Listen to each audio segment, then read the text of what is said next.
জয় যিশু। নিস্তার পর্ব। নিস্তার পর্ব যাত্রা পুস্তক 12 অধ্যায় 11 পদ। যাত্রা পুস্তক 12 অধ্যায় 11 পদ। আর তোমরা এই রূপে তা ভোজন করিবে, কোটি বন্ধন করিবে, চরণে পাদুকা দিবে, হস্তে যষ্টি লইবে ও ত্বরান্বিত হইয়া তা ভোজন করিবে। ইয়া সদাপ্রভুর নিস্তার পর্ব। ঐতিহাসিক পটভূমি। খ্রিস্টপূর্ব 1445 সাল নাগাদ মিশর থেকে ইসরায়েলদের বিদায় হওয়ার সময় থেকে ইব্রিয় জাতি বা জিহুদি জাতি প্রতি বছর বসন্তকালে নিস্তার পর্ব পালন করে আসছে, সাধারণত পূর্ণ শুক্রবার ও পুনরুত্থানের কাছাকাছি সময়ে। মিশর দেশে 400 বছরের বেশি সময় ধরে দাসত্বের মধ্যে কাটানোর পরে ঈশ্বর স্থির করলেন যে আব্রাহাম, ইসহাক ও যাকবের বংশধরদের তিনি দাসত্ব থেকে মুক্ত করবেন। তিনি মসিকে তুলে আনলেন এবং তাকে দায়িত্ব দিলেন যেন তিনি গণযাত্রার নেতৃত্ব দেন। ঈশ্বরের আহ্বানে সাড়া দিয়ে মসি ঈশ্বরের এই আদেশ নিয়ে ফরৌনের সামনে উপস্থিত হয়ে বললেন, আমার লোকদের ছেড়ে দিন। সদাপ্রভুর এই বাণীর গুরুত্ব তাকে বিশ্বাস করানোর জন্য মসি ঈশ্বরের ক্ষমতা বলে মিশরীয় জাতির উপরে বিচার দণ্ডরূপে অনেকগুলি মারি বা আঘাত নিয়ে এলেন। এর অনেকগুলি আঘাতের সময় ফরৌন ইসরায়েলীয়দের ছেড়ে দিতে রাজি হয়েছিলেন, কিন্তু মারিগুলি তুলে নেওয়ার পরে তিনি আবার তার সিদ্ধান্ত পরিবর্তন করলেন।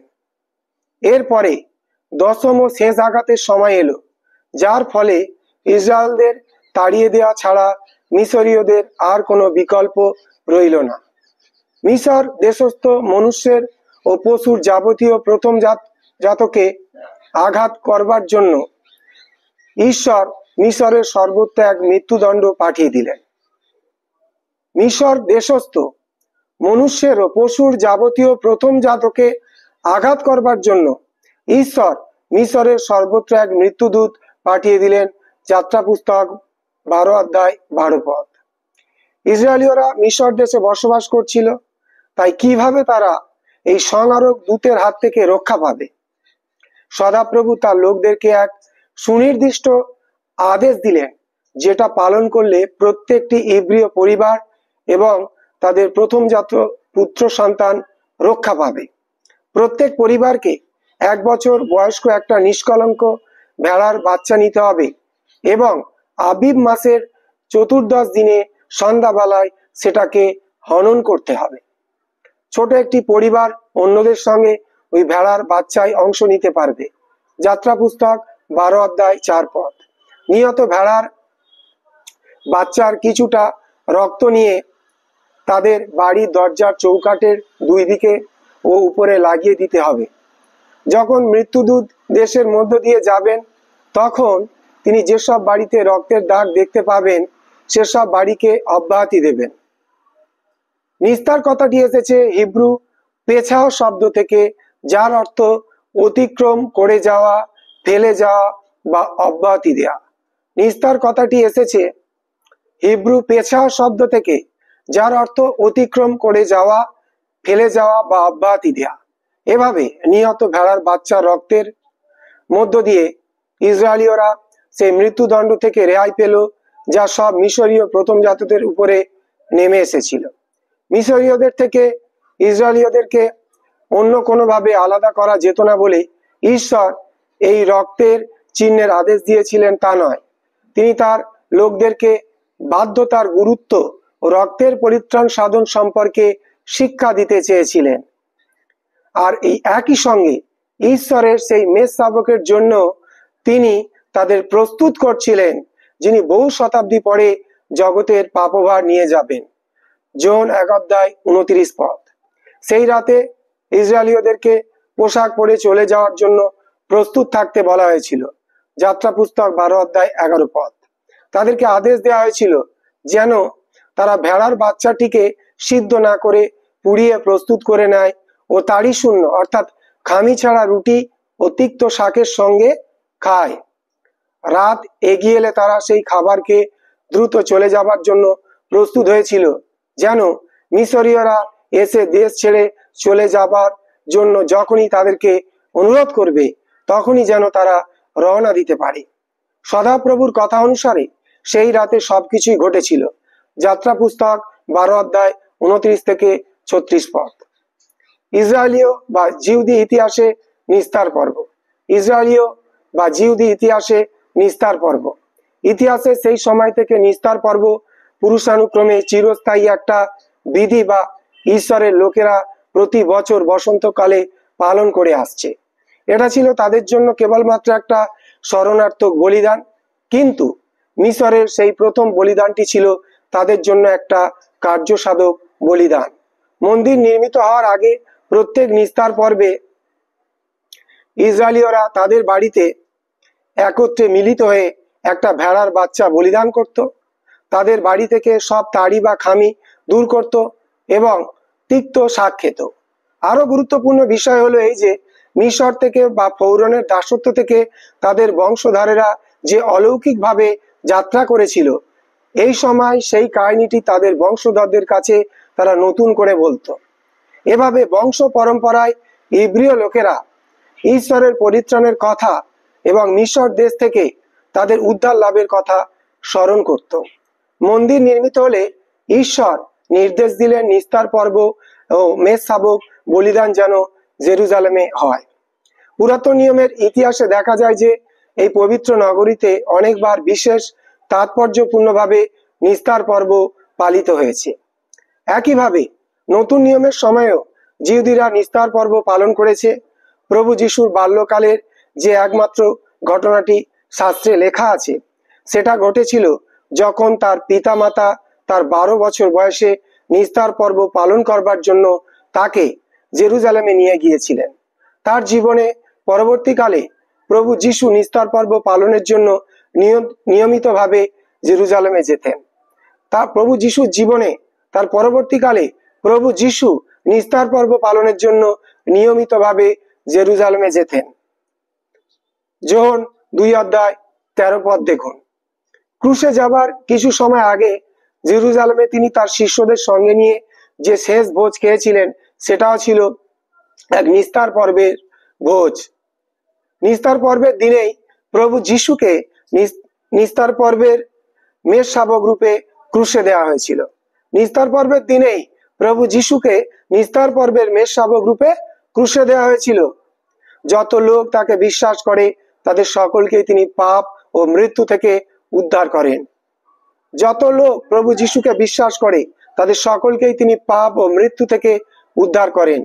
জিহুদিরা আজও নিস্তার পর্ব পালন করে, যদিও এর প্রকৃতি কিছুটা পরিবর্তিত হয়েছে। জেরুজালেমে এখন আর কোনো মন্দির নেই।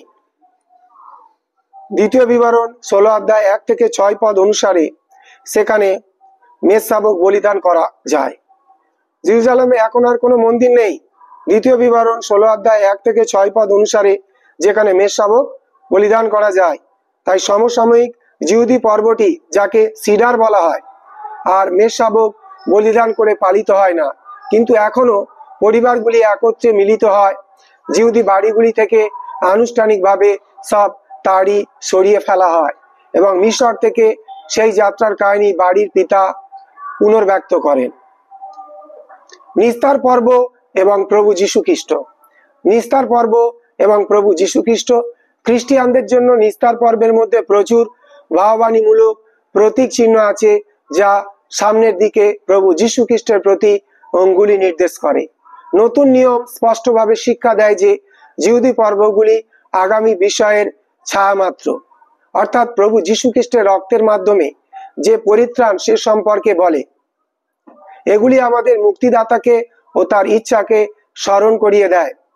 যাত্রা পুস্তক 12 অধ্যায়ের মধ্যে লক্ষ্য করুন। নিস্তার পর্বের ঘটনার মূল কথা হলো ঈশ্বরের পরিত্রাণকারী অনুগ্রহ। নিস্তার পর্বের ঘটনার মূল কথা হলো ঈশ্বরের পরিত্রাণকারী অনুগ্রহ। ঈশ্বরের পরিত্রাণকারী অনুগ্রহ। ইসরায়েলীয়রা খুব যোগ্য লোক ছিল বলে যে ঈশ্বর তাদেরকে মিশর দেশ থেকে বের করে এনেছিলেন তা নয়। তিনি তাদের ভালোবেসেছিলেন এবং তার চুক্তির প্রতি বিশ্বস্ত ছিলেন বলেই এ কাজ করেছিলেন। একইভাবে খ্রিস্টের কাছ থেকে আমরা যে পরিত্রাণ লাভ করি তা আমাদের কাছে আসে ঈশ্বরের অত্যাচার্য অনুগ্রহের মাধ্যমে। একইভাবে খ্রিস্টের কাছ থেকে আমরা যে পরিত্রাণ লাভ করি তা আমাদের কাছে আসে ঈশ্বরের অত্যাচার্য অনুগ্রহের মাধ্যমে দরজার চৌকাঠে লাগানো রক্তের উদ্দেশ্য ছিল প্রত্যেক পরিবারের প্রথম জাতকে মৃত্যু থেকে রক্ষা করা। এই রক্ত মৃত্যু থেকে এবং পাপের জন্য ঈশ্বরের ক্রোধ থেকে আমাদের রক্ষা করার জন্য খ্রিস্টের ক্রুশীয় রক্তের দিকে অঙ্গুলি নির্দেশ করে। নিস্তার পর্বের মেষটি প্রথম জাতের পরিবর্তে বা নিস্তার পর্বীয় যজ্ঞ হিসাবে কাজ করত। নিস্তার পর্বের মেষটি প্রথম জাতের পরিবর্তে বা নিস্তার পর্বীয় যজ্ঞ হিসাবে কাজ করত। এই যজ্ঞটি বা বলিদানটি খ্রিস্টের মৃত্যুকে বিশ্বাসীর মৃত্যুর জন্য একটা প্রতিভূ বা বদলি হিসেবে দেখিয়ে দেয়। সাধু পৌল স্পষ্টভাবে বলেছেন খ্রিস্ট আমাদের নিস্তার পর্বের মেষশাবক। সাধু পৌল স্পষ্টভাবে বলেছেন খ্রিস্ট আমাদের নিস্তার পর্বের মেষশাবক, যিনি আমাদের জন্য বলীকৃত হয়েছেন, যিনি আমাদের জন্য বলীকৃত হয়েছেন। মৃত্যুর জন্য নিরূপিত পুং শাবকটিকে নিষ্কলঙ্ক হতে হতো। যাত্রা পুস্তক 12 অধ্যায় 5 পদ। মেষ শাবকটি ছিল ঈশ্বরের বিশুদ্ধ পুত্র নিষ্পাপ খ্রিস্টের প্রতীক। মেষ শাবকটি খাওয়া ছিল তার মৃত্যুর সঙ্গে ইসরায়েলদের একীভূত হননের প্রতীক স্বরূপ, যা তাদেরকে দৈহিক মৃত্যু থেকে রক্ষা করবে। একইভাবে প্রভুর ভোজ গ্রহণ করা ও খ্রিস্টের মৃত্যুতে আমাদের অংশগ্রহণ করার প্রতীক, যা আমাদেরকে আত্মিক মৃত্যু থেকে রক্ষা করে। নিস্তার পর্বের ঘটনার মতো খ্রিস্টের প্রথম ক্রুশীয় মৃত্যুটি ছিল আমাদের জন্য এক কার্যসাধক মৃত্যু। এরপর থেকে যতবার আমরা প্রভুর ভোজ পালন করি ততবার তার শরণার্থেই তা করি। প্রথম করিন্থীয় 11 অধ্যায় 24 পদ।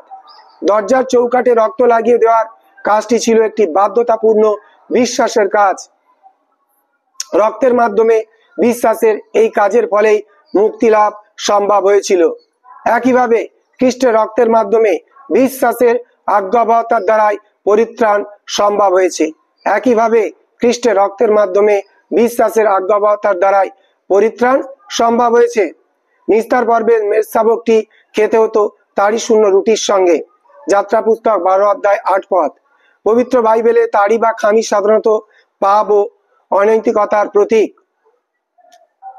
পবিত্র বাইবেলে তাড়ি বা খামি সাধারণত পাপ ও অনৈতিকতার প্রতীক হওয়ায় তাড়ি শূন্য রুটি ছিল মিশর থেকে বের হয়ে আসা মুক্তিপ্রাপ্ত ইসরায়েলদের প্রতীক, অর্থাৎ জগৎ ও পাপ থেকে পৃথক বা আলাদা জীবনের প্রতীক। একইভাবে ঈশ্বরের পরিত্রাণ প্রাপ্ত লোকদেরকে আহ্বান করা হয়েছে তারা যেন নিজেদেরকে পাপ জগৎ থেকে আলাদা করে এবং নিজেদেরকে একমাত্র ঈশ্বরের কাছে উৎসর্গ করে। একইভাবে ঈশ্বরের পরিত্রাণ প্রাপ্ত লোকদেরকে আহ্বান করা হয়েছে তারা যেন নিজেদেরকে পাপ জগৎ থেকে আলাদা করে এবং নিজেদেরকে একমাত্র ঈশ্বরের কাছে উৎসর্গ করে। জয় যিশু।